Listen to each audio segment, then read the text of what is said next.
So, in the Bible, reality is made up of two overlapping realms, the heavens and the earth, our space and God's space. And while life here on Earth may seem ordinary, sometimes we can encounter heaven right here in our own realm. Yes, this happens a number of times in the Bible. And when it does, we often encounter a fascinating character, the angel of Yahweh, or in most translations of the Bible, the angel of the Lord. Now, we've talked about angels. They're spiritual messengers who perform missions for God. But the angel of the Lord is no mere angel. How so? Well, every time he appears, he's described in a way that's purposefully puzzling. And it leaves you wondering, was that an angel sent by Yahweh? Or was that Yahweh himself? What do you mean? Here's one of many examples. In the book of Genesis, there's a story about Hagar, Abraham and Sarah's runaway Egyptian slave. And we read this. The angel of Yahweh called to Hagar. But then this angel speaks as if he is Yahweh, saying, I will give you many descendants. And then Hagar responds and says, you are God who sees me. So the angel of Yahweh is Yahweh. But that can't be. In the Bible, you can't see Yahweh or you'll die. Yeah. So this story and others like it are inviting us into a paradox, that Yahweh is above all, inaccessible to us. But sometimes he reveals himself to us in ways that we can see and understand, and that's where this character shows up. He's Yahweh made visible to us. Yes, distinct from Yahweh, and also Yahweh. This is very similar to other biblical stories about prophets who get a glimpse into God's space, like Isaiah, Ezekiel, or Daniel.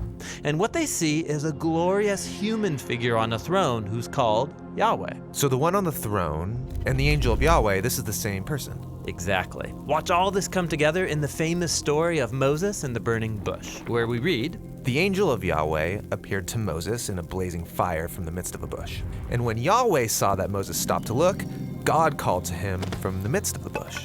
So this person in the bush is called the angel of Yahweh, then Yahweh, and then God. And then later in the story, Moses learns that the figure in the burning bush is the one leading Israel out of Egypt in a pillar of fire and cloud.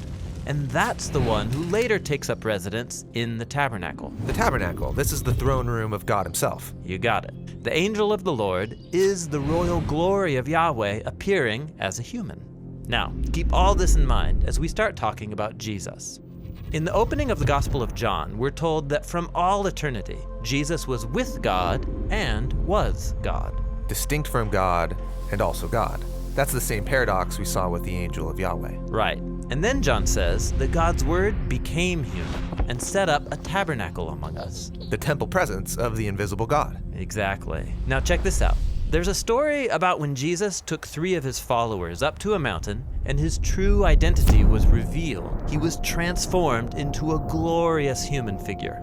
Okay, I see what's going on here. So the angel of the Lord was God appearing like a human, and Jesus is God now become a human. Yes. And notice this. In the New Testament, no one ever uses the phrase angel of the Lord to describe Jesus. Why not?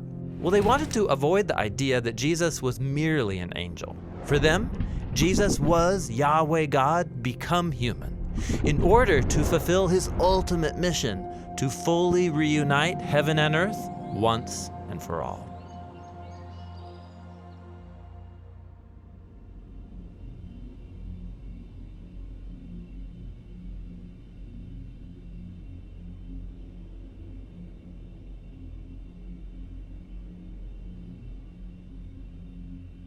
You just watched a video on the angel of the Lord. Next up, we're going to look at the Satan and demons, the spiritual beings who resist God's plan to reunite heaven and earth.